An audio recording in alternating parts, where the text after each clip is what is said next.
제가 다른 목사님의 설교에서 들었던 이야기입니다. 또 제가 몇 번 우리 설교에서 사용하였던 예화이기도 합니다. 인도의 지도자였던 간디 선생님에게 어느 날 어떤 엄마가 자기 어린 아들을 데리고 찾아왔습니다. 그리고 부탁을 했습니다. 간디 선생님, 우리 아이가 아직 어린데 사탕을 너무 좋아합니다. 사탕을 너무 많이 먹어서 이도 다 썩고 건강까지 안 좋아질까 염려됩니다. 그런데 우리 아이는 내 말을 전혀 듣지 않습니다. 사탕 좀 그만 먹으라고 아무리 말을 해도 소용이 없습니다. 그러니 선생님께서 오늘 우리 아이에게 사탕을 좀 그만 먹으라고, 사탕을 좀 줄이라고 말씀 좀 해주시면 우리 아이가 선생님의 말씀은 들을 것 같습니다. 그렇게 간청을 해왔습니다. 생각해보면 그렇게 특별하고 어려운 부탁이 아니기 때문에 간디 선생님이 흔쾌히 들어줘야 할 텐데, 간디는 그 말을 듣고 한참 동안 말없이 생각을 한 후에 이렇게 말했습니다. 오늘은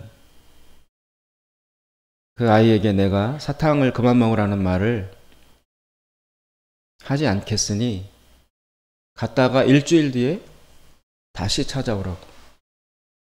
이유는 묻지 말고. 그래서 그 어머니가 아이를 데리고 집으로 돌아갔습니다. 그리고 일주일 뒤에 다시 간디 선생님을 찾아왔습니다. 그러자 간디는 그 엄마가 부탁한 대로 아이를 붙들고 간곡하게 사탕을 너무 많이 먹으면 뭐가 안 좋은지, 왜 줄여야 하는지 친절하게 설명을 해주고 그 아이도 그 말을 받아들여서 사탕을 먹지 않겠다고 결심을 했습니다.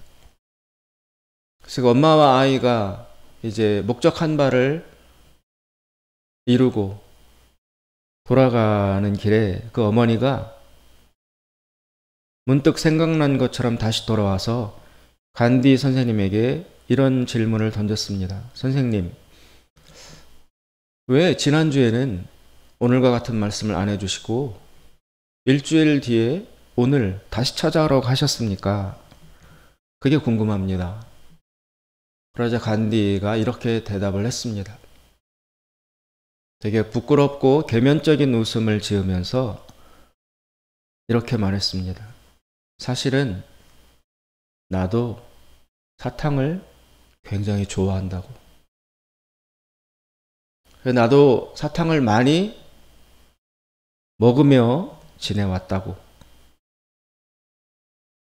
그래서 지난주에 엄마가 찾아와서 아이 보고 사탕 좀 그만 먹으라고 말해달라고 부탁을 했는데 그때는 나 역시 사탕을 많이 먹고 있는 중이었기 때문에 당신의 아이에게 사탕을 먹지 말아라라고 말할 자격이 없었다. 그래서 일주일 뒤에 오라고 한 것이다. 그날 이후로 나는 사탕을 끊었다. 그래서 이제는 내가 사탕을 먹지 않고 있으므로 이 아이에게 사탕을 좀 줄이라는 이 가르침의 말을 할 수 있게 되었다. 그렇게 대답을 해 주었습니다. 간디라는 분의 위대한 점은 강대국이었던 영국에 맞서서 자신의 조국의 인도를 지켜냈다는 그 사실보다 어쩌면 바로 지금 이야기한 이런 모습이 그를 위대한 인물과 지도자로 만들어준 힘이 아닐까 생각이 듭니다. 우리나라만큼 정치에 민감한 나라도 없습니다. 끊임없이 잊혀질만 하면 다시 선거가 이어지고, 그리고 권력을 두고 좌우 진영 사이에 치열한 대결이 이제는 거의 일상화되어 가고 있습니다. 잘 아시는 것처럼 지금은 권력의 이양기입니다. 과거 권력이 막을 내리고 새로운 권력이 시작되려 하는 그 과도기를 지나고 있습니다. 그 관계로 수많은 나라의 지도자급 인물들이 교체되고 사라지고 그리고 또 새롭게 등장하고 있습니다. 그러나 그러면 그럴수록 우리 국민들에게 남는 것은 온통 실망과 상처뿐입니다.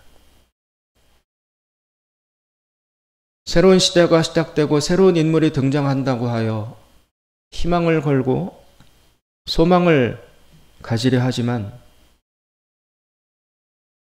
그러나 이 일이 진행될수록 백성들은 낙심하고 좌절합니다.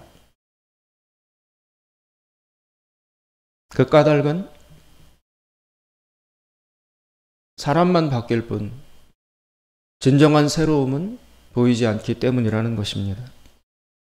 더 구체적으로는 기대하며 바라보았는데 깨끗한 사람이 없다는 것입니다. 아니, 진정한 문제는 깨끗한 사람이 없다는 데 있는 것이 아니라 자신이 깨끗하지 못하다는 사실을 인정하는 사람이 한 명도 없다라는 데에 있습니다. 완벽한 사람은 없습니다.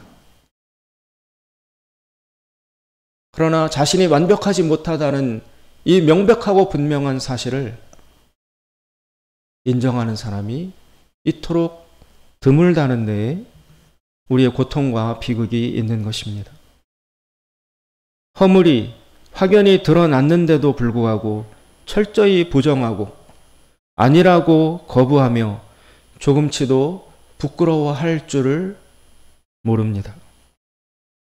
우리 국민들은 그들의 그 지도자가 되어야 될 인물들의 능력의 부족에 절망하는 것이 아니라 그들의 그 뻔뻔하고 후안무치함에 숨이 막히는 것입니다. 철두철미 나의 부족과 허물과 실수와 잘못을 부정만 하고 다른 사람의 오류와 실수만을, 그들의 허물만을 입에 거품을 물고 비판하고 비난합니다. 편을 나누어서 철저하게 대립하고 있습니다. 그들의 그런 행태가 언론과 개인 SNS라는 미디어를 통해서 우리나라의 시골 곳곳까지 아이나 어른을 막론하고, 아니 더 넘어서 전 세계에 생생하게 실시간으로 생중계되고 있는데도 그 주인공인 인물들은 전혀 개의치 않고 전혀 아랑곳하지 않습니다. 소위 좋은 대학 나오고 집안 좋고 좋은 훈련 과정을 거치고 어렵고 좋은 시험을 합격해서 쌓은 그들의 탁월한 경력과 능력이라는데 그것들에 대해서 국민들은 전혀 신뢰가 가지 않습니다. 그리고 한 걸음 더 나아가서 더욱 절망스러운 것은 우리 자신도 마찬가지라는 것입니다. 나는 더 나은가? 생각해보면 그들에 비해서 규모를 좀 더 작게 줄였을 뿐이지 우리들 역시 나라는 아니지만 가정에서 내가 속한 공동체 속에서 내 이웃과의 관계 속에서 그들과 똑같은 행동과 똑같은 짓을 반복하고 있습니다. 로마서 3장 23절에 바울이 의인은 없나니 하나도 없다라고 탄식하고 고발했던 것이 정확한 말이라는 것이 한결같이 입증되고 있습니다. 오늘 우리는 요나서라는 본문을 맞이하게 되었습니다. 요나서, 그러면 일단 짧고 재밌는 이야기라는 인상이 우리들 속에 남아 있습니다. 그러나 아주 짧지만 이 내용을 하나씩 하나씩 파고들어 가다 보면 결코 짧음으로 다 감당할 수 없는 매우 복잡하고 복합적인 문제와 메시지를 담고 있다는 것을 느낄 수 있습니다. 특별히 요나서는 성경학자들 그리고 많은 사람들에게 이게 과연 진짜 사실인가? 정말로 있었던 일인가? 라는 의문을 제기합니다. 사람이 바다에 빠졌는데 어느 정도 큰 물고기인지 모르지만 그 물고기 뱃속에서 3일 동안 지내다가 살아나왔다라는 이 이야기가 정말 실제 있었던 일인가? 가능한 것인가? 라는 질문을 요나서는 피해갈 수 없습니다. 허구 아닌가? 이솝 우화처럼 어떤 교훈적인 이야기를 전달하기 위해서 그럴듯하게 꾸며낸 그런 우화가 아닌가? 라는 질문을 아니할 수 없습니다. 그리고 이런 허구적인 이야기가 성경에 포함되어 있어도 되나? 성경에 나오는 이야기는 전부 다 실제로 있었던 사실만을 기록한 것 아닌가? 만약에 실제적 사실이 아닌 어떤 허구적 이야기를 성경에 넣어도 된다면, 그렇다면 성경에 나오는 다른 이야기들도 역시 허구일 가능성에 노출되는 것이기 때문에 요나서가 실제로 있었던 사실에 근거하는 것이냐라는 질문은 단순한 질문이 결코 아닙니다. 그러나 오늘 우리들은 그 문제에 집중할 여유도 없고 또 그렇게 질문해도 저희들에게는 그 문제에 답할 능력이 없습니다. 따라서 그런 문제가 있다는 사실만 아시고 내용으로 넘어가야만 합니다. 요나서의 줄거리는 간단합니다. 잘 아시는 것처럼 요나라는 인물에게 하나님이 나타나셔서 당시에 강대국이었던 아수르라는 나라의 수도였던 니느웨라는 도시로 가서 너희들의 죄악이 하나님께 보고되었으니 회개하라. 그렇지 아니하면 하나님이 심판하실 것이다 라는 메시지를 전달해라 라고 명령을 내리셨습니다. 그런데 요나는 그 명령에 불순종하여 하나님이 가라고 했던 니느웨라는 도시의 정반대 방향에 있던 다시스라는 이 도시를 향해서 배를 타고 도망갑니다. 그런데 그 배를 타고 가는 도중에 태풍이 찾아와서 배가 침몰할 지경에 이르러 그 배의 선원들이 요나와 이런저런 질문의 과정을 거친 다음에 요나가 원인이라고 생각하고 바다에 던집니다. 요나는 물에 빠졌습니다. 그런데 큰 물고기가 나타나서 요나를 삼켜서 요나는 죽지 않고 그 물고기 뱃속에서 3일간을 지내다가 다시 살아납니다. 그러자 요나는 하나님 명령하신 대로 그 니느웨라는 도시를 찾아가서 하나님이 전하라고 하신 말씀을 선포합니다. 그러자 그 악명 때문에, 그들의 악한 행동 때문에 하나님도 관심을 가지셔야 했을 정도로 악명이 드높았던 니느웨라는 도시에 살고 있는 백성들이 왕으로부터 일반 백성에 이르기까지 전부가 다 요나가 외쳤던 그 말씀 한마디를 듣고 모두 철저하게 회개를 합니다. 그러자 하나님은 그들을 심판하고자 했던 뜻을 돌이키셔서 그 그들에게 내릴 재앙을 취소하십니다. 일이 그렇게 되는 것을 보고 요나가 하나님 앞에 강력하게 불만을 표출합니다. 내가 왜 하나님이 여기 와서 말씀을 전하라고 하신 사실을, 그 명령을 안 듣고 도망갔는지 하나님이 아십니까? 내가 전해서 이들이 회개하면 하나님이 틀림없이 이들을 용서해 주실 것을 내가 알았기 때문에 그게 싫어서 말을 안 들었던 것입니다. 그러면서 요나는 과연 이 니느웨라는 도시가 망할지 안 망할지 지켜보겠다는 마음으로 도시의 동쪽 산에 올라가서 이렇게 그 도시를 바라봅니다. 그런데 햇빛이, 그 지중해 이스라엘에 있는 햇빛이 너무 강력하게 내리쬐서, 그리고 더운 여름에 후끈한 바람 불어오듯이 지중해를 타고 온 견딜 수 없는 뜨거운 바람이 불어와서 요나가 너무 괴로워하니까 하나님이 박넝쿨을 요나 뒤에서 갑자기 자라나게 하셔서 요나 앉아있는 위에다가 그늘을 만들어 주셨어요. 요나가 그것 때문에 너무 기분이 좋아졌어요. 햇빛과 바람을 피할 수 있어서.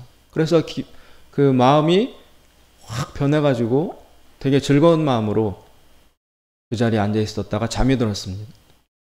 근데 그 밤사이 벌레가 나타나서 그 박넝쿨을 모두 갉아먹어가지고 나무가 죽어버렸어요.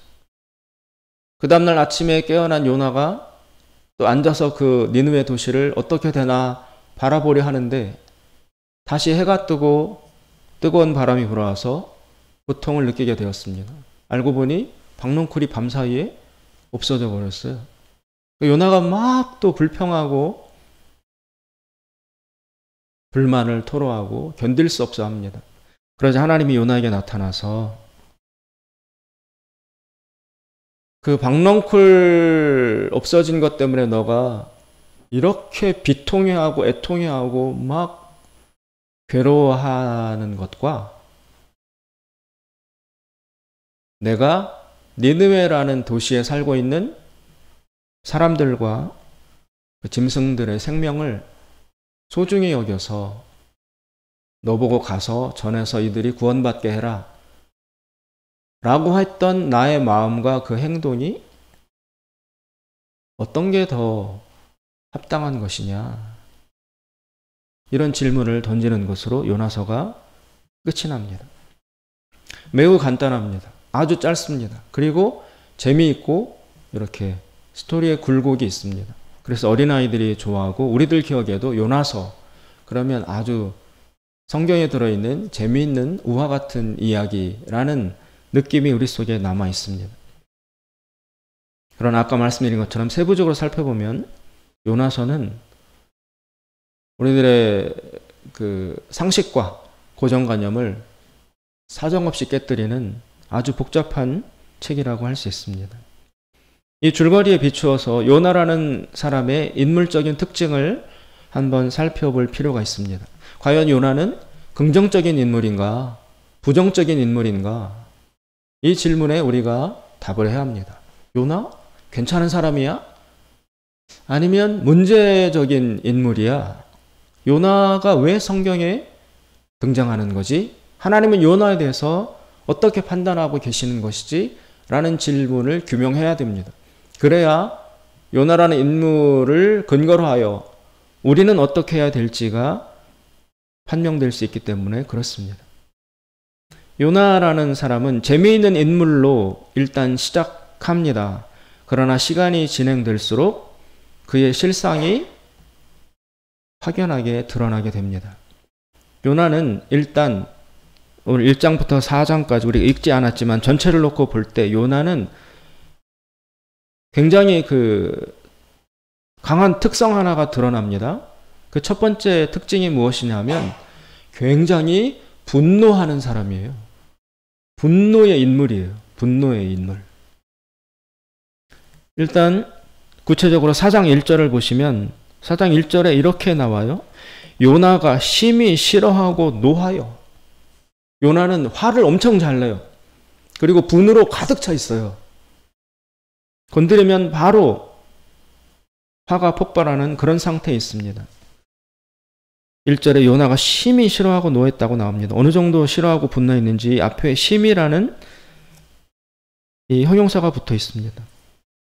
그리고 3절에 보시면 요나가 이렇게 소위 발악을 합니다. 하나님 앞에 3절 여호와여 원컨대 이제 내 생명을 취하소서 사는 것보다 죽는 것이 내게 나음이니이다. 하나님 날 그냥 죽여주세요. 왜 살려두십니까? 살아서 못합니까?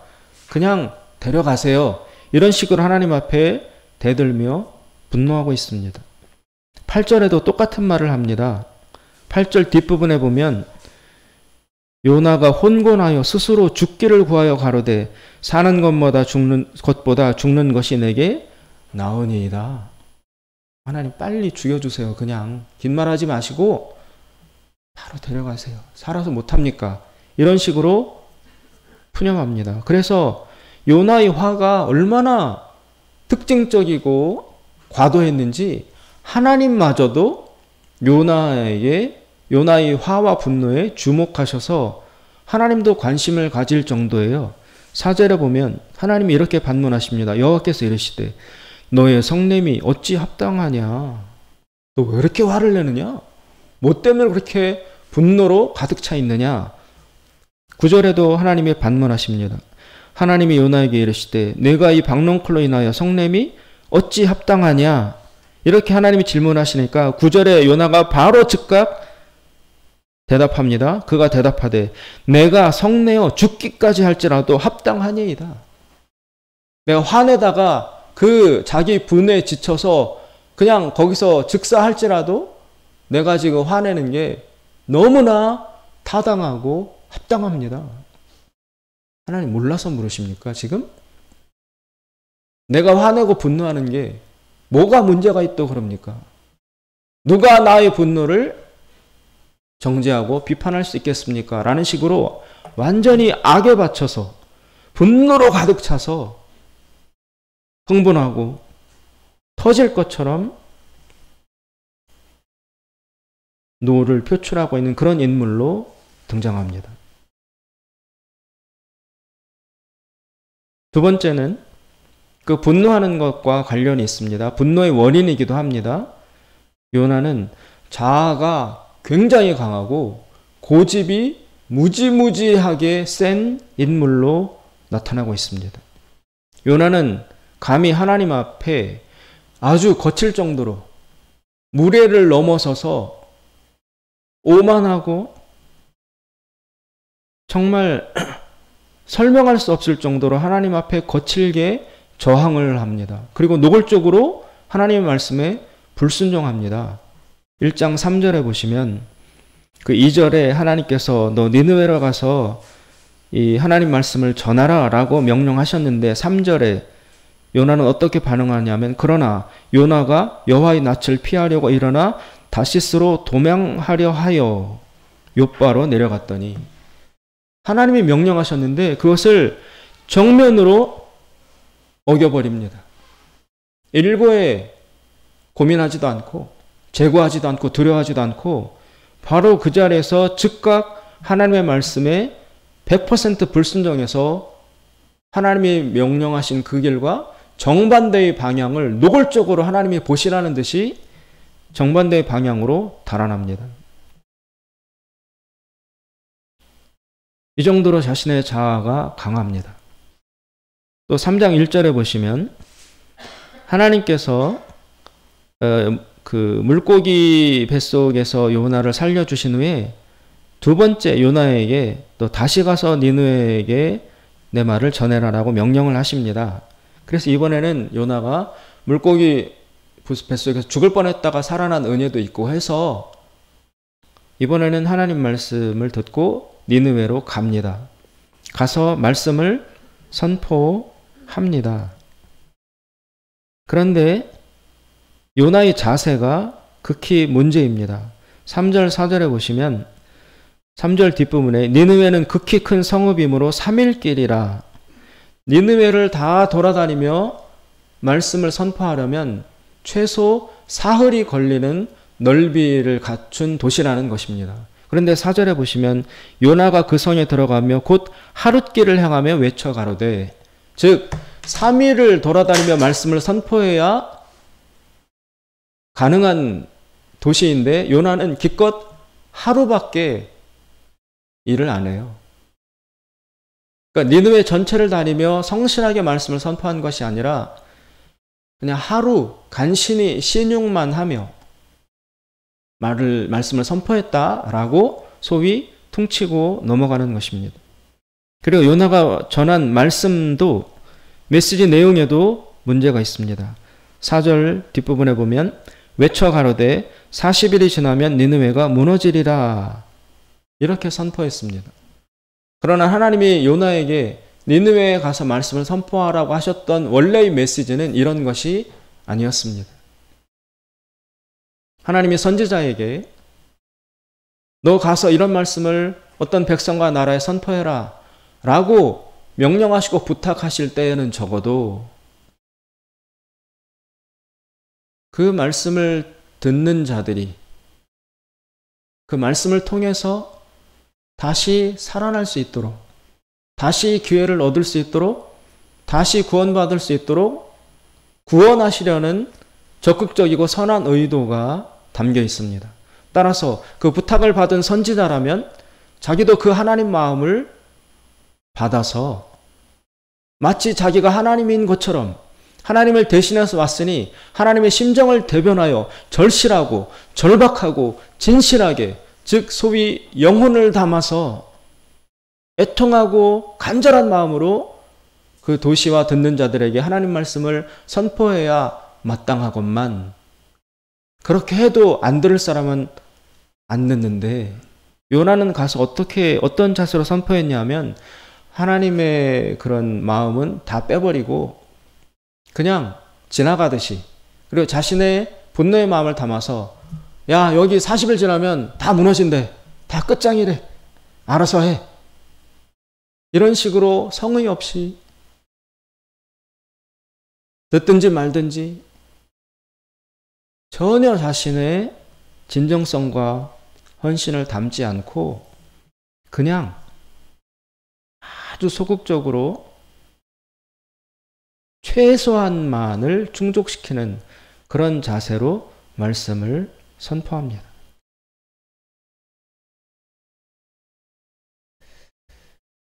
요나는 굉장히 자신의 주장이 강하고 고집이 세고 자기의 판단을 끝까지 밀고 나가는 사람입니다. 그리고 아까 보신 것처럼 4장에는 하나님과 아주 논쟁을 하면서 하나님께 이렇게 표출하잖아. 하나님 말씀대로 하느니 차라리 나는 죽는 게 낫습니다. 내가 왜 하나님 말씀대로 해야 됩니까? 나 살고 싶지 않습니다. 이런 식으로 저항하고 분노를 표출합니다. 굉장히 특이한 인물입니다. 마치 하나님이 안 계시는 것처럼 하나님을 외면하고 무시하면서 악을 저지르는 그런 악인들은 흔합니다. 대부분이 그렇죠. 자기 합리화를 하면서 하나님 계신 것을 잊어버리면서 악을 저지르는데 요나는 아주 독특하게도 하나님께 저항하면서 하나님의 말씀과 명령과 노선을 정면으로 거부하면서 오히려 역방향으로 행동을 하고 하나님이 그것을 문제 삼자 내가 뭐가 틀렸냐고 반박하고 대들고 분노하는 그런 독특한 캐릭터로 나타납니다. 이것은 욥이 하나님께 나와서 하나님 지금 제대로 통치하고 계신 것입니까? 라고 물었던 자세와 흡사합니다. 그러나 욥과 요나 사이에는 큰 차이가 있습니다.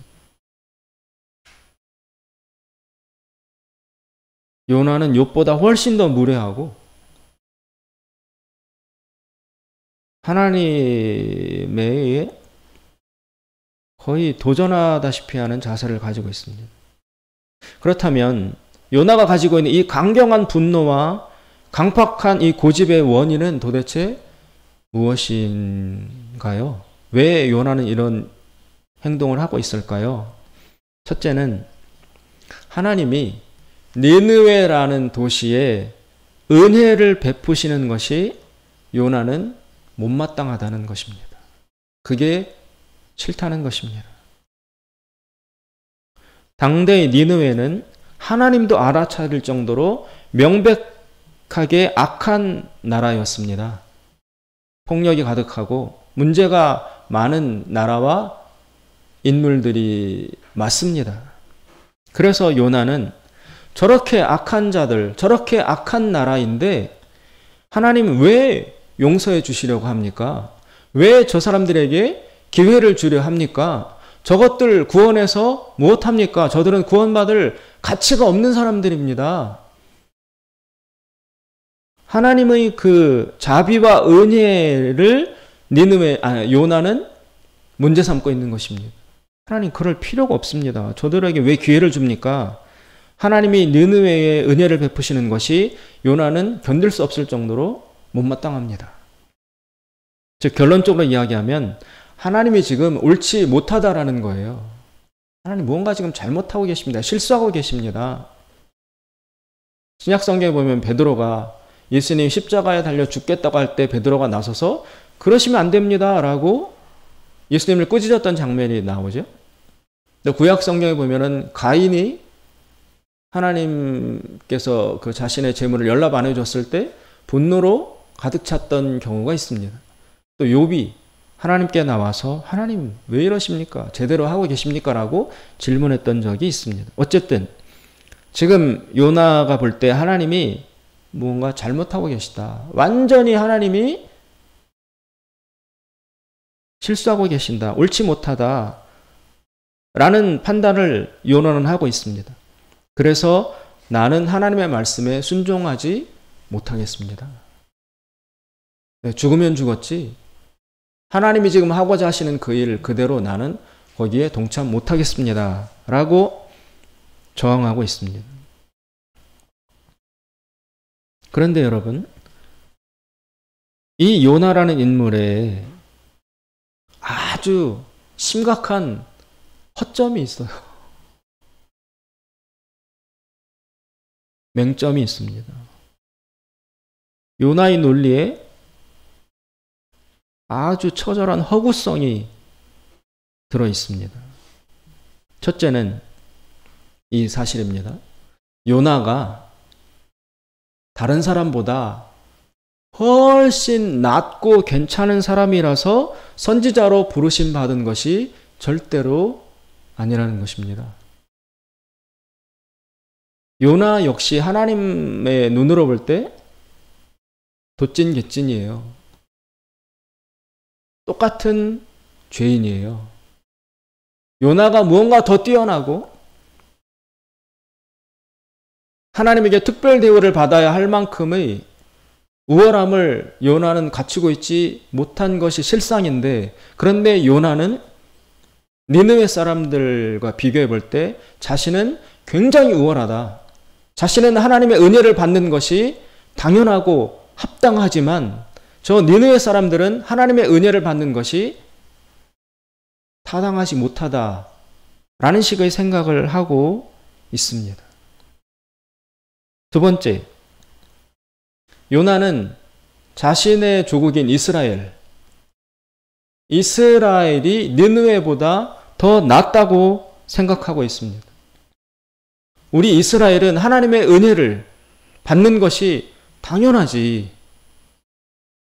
하나님께서 우리 이스라엘을 사랑하시고 이스라엘을 용서해 주시고 이스라엘에게 분노를 거두시고 관심을 가져주시는 것, 그것은 타당하고 당연하고 합당한 일이지만, 그러나 하나님께서 저 니느웨에게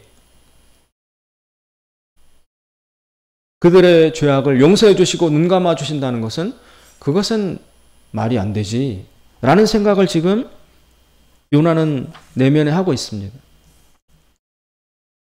그러나 요나가 자기 자신과 이스라엘에 대해서 도덕적 우월감을 갖는 것은 근거가 없는 순전한 착각입니다.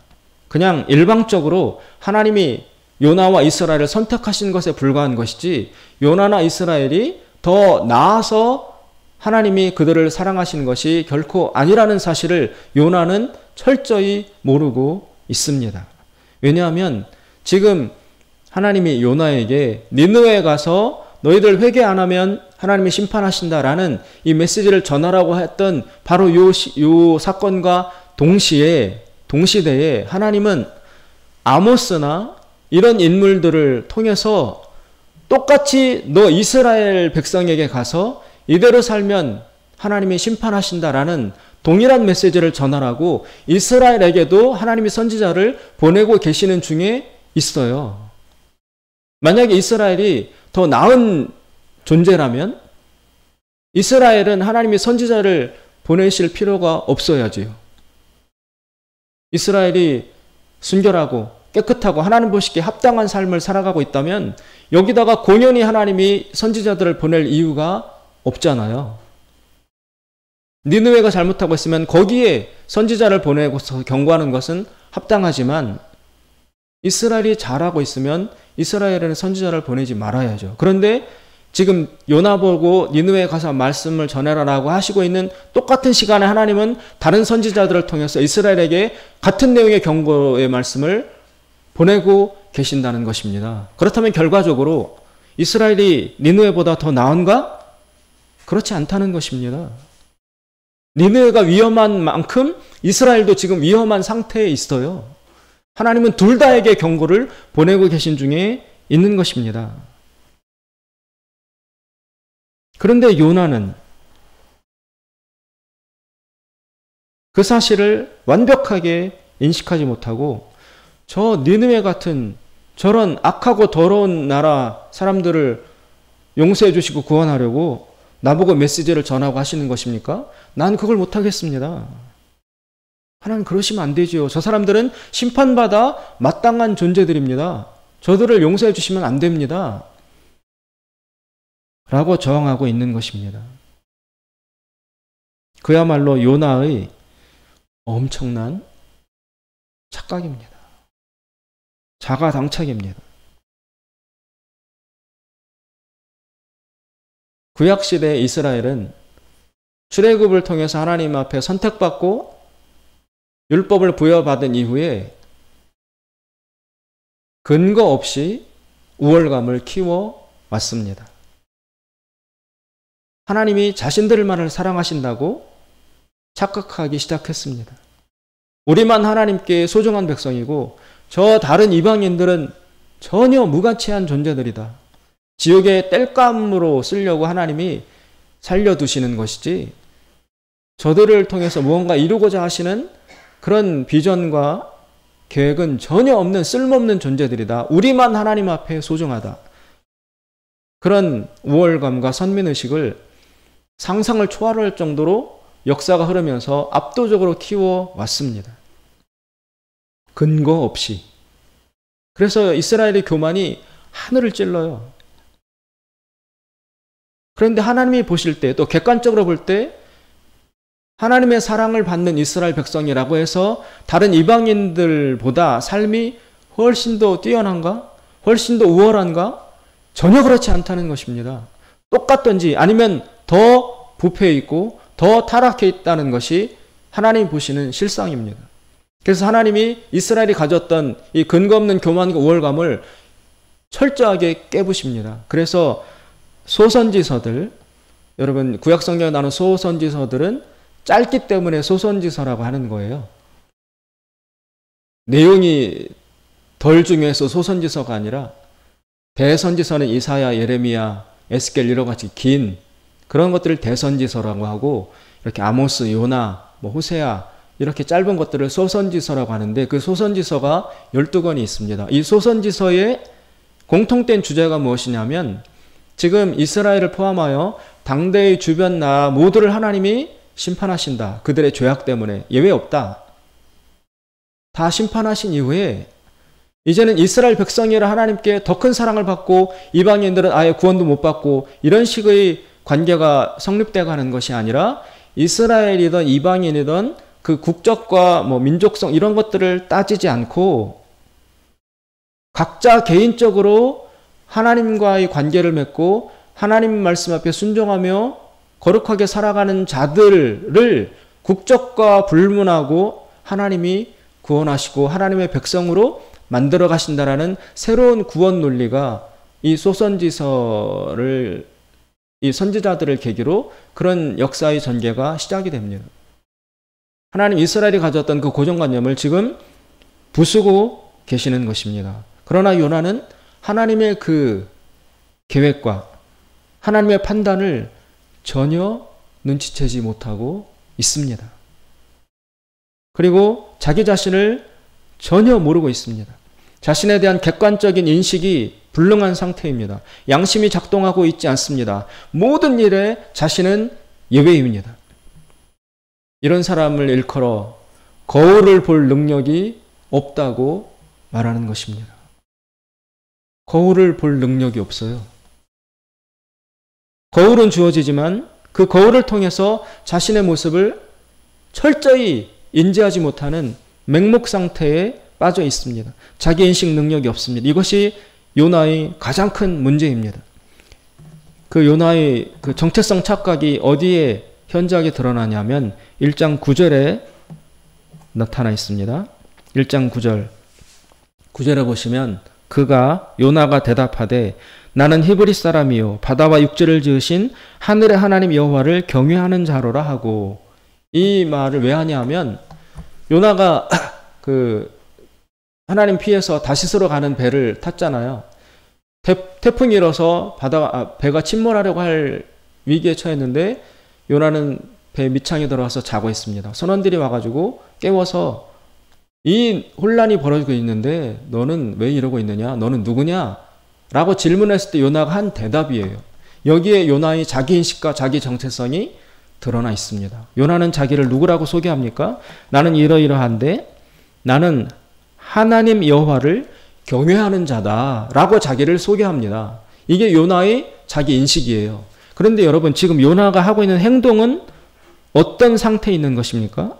3절에 보시면 그러나 요나가 여호와의 낯을 피하려고 일어나 다시스로 도망하려 하여, 지금 요나는 하나님의 명령에 정면으로 거부하고 불순종하면서 하나님께 반역을 하고 있는 도중이에요. 그 행동을 하고 있는 중인데, 그런데 요나는 그 엄청난 짓을 하고 있으면서도 자기 자신을 어떻게 생각하고 있냐면 나는 하늘의 하나님 여호와를 굉장히 경외하는 신실한 사람이다라고 자신을 소개합니다.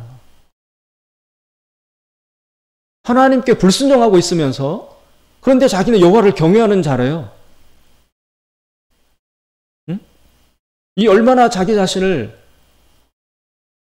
모르는 완벽한 무지와 착각에 빠져 있는 상태입니까?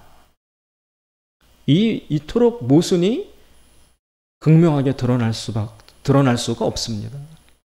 무언가 하나님의 말씀에 순종하며 신실하게 하고 있는 중이라면 나는 하나님을 경외하는 사람이다라고 고백하고 대답할 수 있겠지만, 지금 하나님의 말씀에 정면으로 반박하고 거부하고 부정하고 불순종하고 있는 와중에 있는 사람이면서 자기 입으로는 나는 하나님 여호와를 엄청 경외하는 아주 경건하고 신실한 사람입니다라고 자신을 소개하고 있습니다. 자신을 고백하고 있습니다. 여기에서 요나의 철저한 위선이 드러나고 있습니다. 신약성경 예수님께서 그토록 비판하고 대결하셨던 바리새인들의 위선과 가식이 요나에게서 그 원형이 지금 나타나고 있는 것입니다. 복음서에 보면 바리새인과 세리가 기도하러 산에 올라갔습니다. 세리는 고개를 들어 하나님도 하늘도 바라보지 못한 채 고개를 숙여 탄식하며 자기 가슴을 치면서 나는 기도할 자격도 없는 죄인입니다라고 눈물을 흘리고 있는 것에 비해서 바리새인은 고개를 들고 하늘을 향하여 손을 들면서 나는 일주일에 3번 금식하고 헌금도 잘하고 예배도 잘 드리고 뭣도 잘하고 뭣도 잘하는 아주 하나님 앞에 중요한 사람입니다 라고 그렇게 기도를 했습니다.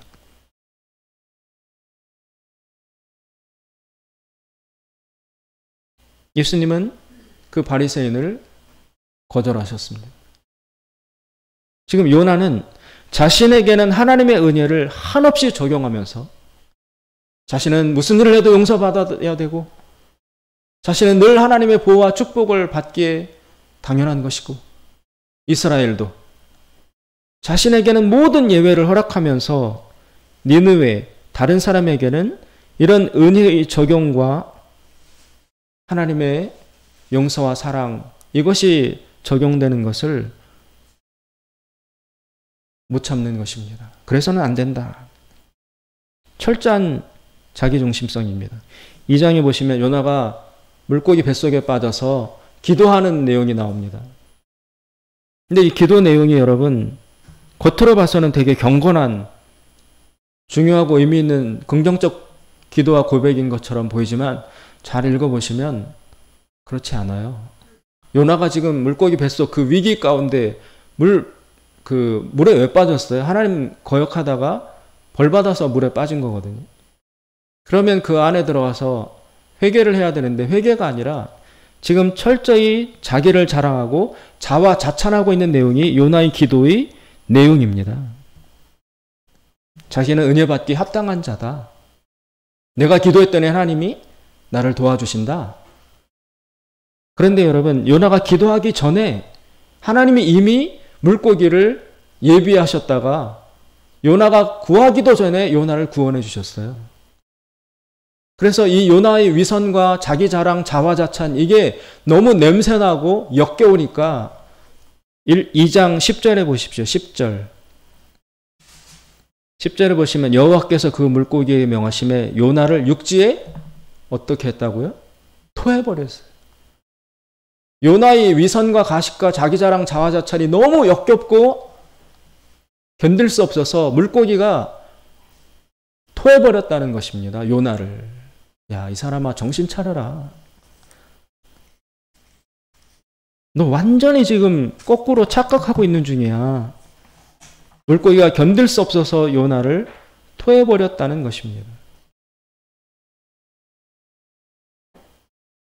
그런 자세를 가지고 있으니 하나님에게 분노하고 끝까지 자신을 자각하지 못하고 하나님과의 그 대결 구도에서 벗어나지 못한 채 요나서는 끝이 납니다. 요나서가 주는 교훈은 간단합니다. 인간은 자신이 죄인임을 인정하는 죄인과 자신이 죄인임에도 불구하고 그 사실을 인정하지 않는 죄인 두 부류밖에 없다는 것입니다. 죄인이기는 마찬가지입니다. 요나나 니느웨나 이스라엘이나 니느웨나 똑같이 하나님이 보실 때 심판의 대상이에요. 그런데 니느웨는 그걸 인정하고 부끄러워할 줄 아는 자세를 갖춘 것이고 요나와 이스라엘은 그 허물을 자각하지 못한 채 우리는 당당하다. 우리는 저 니느웨보다 낫다. 이런 엄청난 오류의 착각에 빠져 있다는 그 두 차이밖에 없습니다.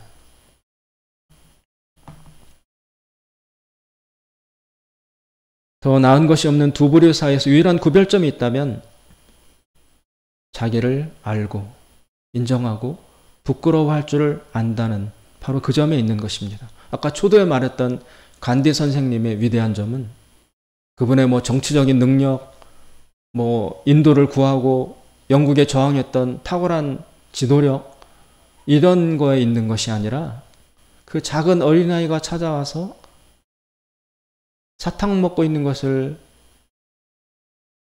중단해달라고 부탁했을 때 자기도 사탕 먹고 있기 때문에 나도 말할 자격이 없다. 그 사실을 부끄러워할 줄 아는 그 작은 면모 거기에 그분의 큰 위대함이 숨어 있는 것입니다. 사랑하는 여러분, 오늘 이 시대의 교회가 세상을 향하여 요나와 같은 자세를 가지고 있지는 않은지 돌아보아야 합니다. 나 자신은 돌아보지 못한 채 강력한 분노와 교만과 우월감에 사로잡혀서 지적하고 판단하고 비판하는 일에만 나의 모든 것을 기울이고 있지는 않은가? 그러고 있을 때 세상은 우리 교회의 그 허구를 꿰뚫어 보고 있습니다. 그리고 한마디 합니다.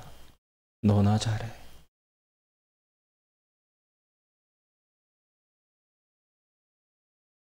우리 그리스도인들 역시 한 사람의 개인으로서 우리의 삶과 생활 속에서 요나처럼 살아가고 있지는 않은지 깊이 돌아보아야 할 줄로 믿습니다. 기도하겠습니다. 자비로우신 하나님 아버지, 우리에게 부끄러움을 가르쳐 주시옵소서. 예수님의 이름으로 기도드리옵나이다. 아멘.